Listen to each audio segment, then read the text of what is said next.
नमस्कार. आज चैत्र शुद्ध चतुर्दशी, हनुमानाची जन्मकथा. आज आपण संत एकनाथ यांच्या एका अभंगाचं वाचन करणार आहोत. घारी मुखींचा पिंड अंजनीच्या करी, पडता निर्धारी भक्षी येला. नवमास होता झाली ती प्रसूत, दिव्य वायुसूत प्रगटला.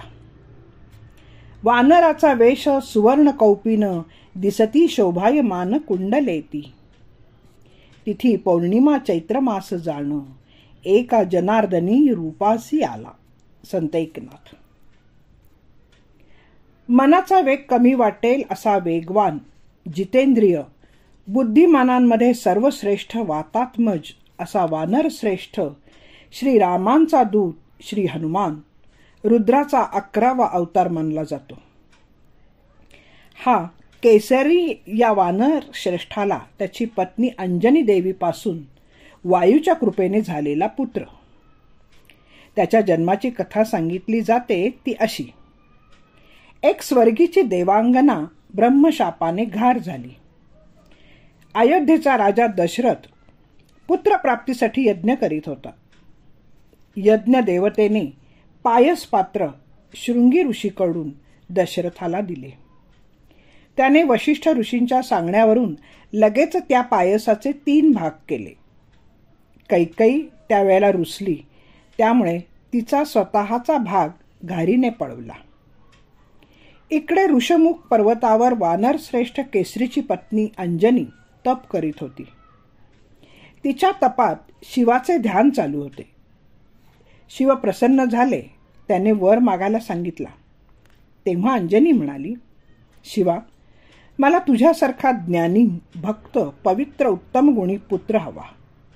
तेव्हा ओंजळ करून माझे ध्यान करीत बैस. वायुदेव येऊन तुला प्रसाद देईल. प्रसाद मिळताच तो भक्षण करून टाक, असे सांगितले. इकडे पायस घेऊन शांतपणे घार आकाशात विहार करीत असता वायूने प्रचंड वादळ निर्माण केल्याने घारीच्या मुखातून ते पायस पडले. ते घारी मुखीचे पायस अंजनीच्या ओंजळीत पडले. पडता क्षणी ते तिने भक्षिले. तिला दिवस गेले. 9 महिने होताच ती प्रसूत झाली आणि दिव्य असा वायुसूत तिच्या पोटी जन्माला आला. तो वानरच होता. त्याने अंगावर सुवर्णाचे कौपीन धारण केले होते. कानात अतिशय सुंदर अशी कुंडलेही शोभत होती. तो बाळ अतिशय तेजस्वी होता. त्याने जन्मल्याबरोबर फळ म्हणून सूर्याकडे झेप घेतली व सूर्यालाही पकडले. सूर्याकडे धाव घेणाऱ्या त्या बाळ वानराला आवरताना इंद्रादिक देवांनी त्याचा मार खाल्ला आणि देव पळून गेले. तेव्हा देवराज इंद्राने आपले वज्र त्याच्यावर फेकले. ते त्या वानर बाळाच्या हनुवटीला लागून तो बेशुद्ध होऊन तो अंजनी पुत्र खाली मेरू पर्वताच्या कपारीत पडत असता अचानक वायुदेव तिथे येऊन त्याला खाली पडण्यापासून झेलला. वायुपुत्र वानराची अशी दशा झालेली पाहून वायू संतापला व त्याने वाहनेच बंद केले. त्यामुळे अवघाची रोधीला प्राण तेथे. सर्व प्राणीसृष्टीला श्वास घेणे मुश्किल झाले.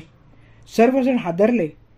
इंद्रादी देवांनी वायूच्या या कृत्याचा जाब विचारला असता वायूने वानर बाळाला वज्र मारून बेशुद्ध केल्या कारणाने वाहने बंद केल्याचे सांगितले.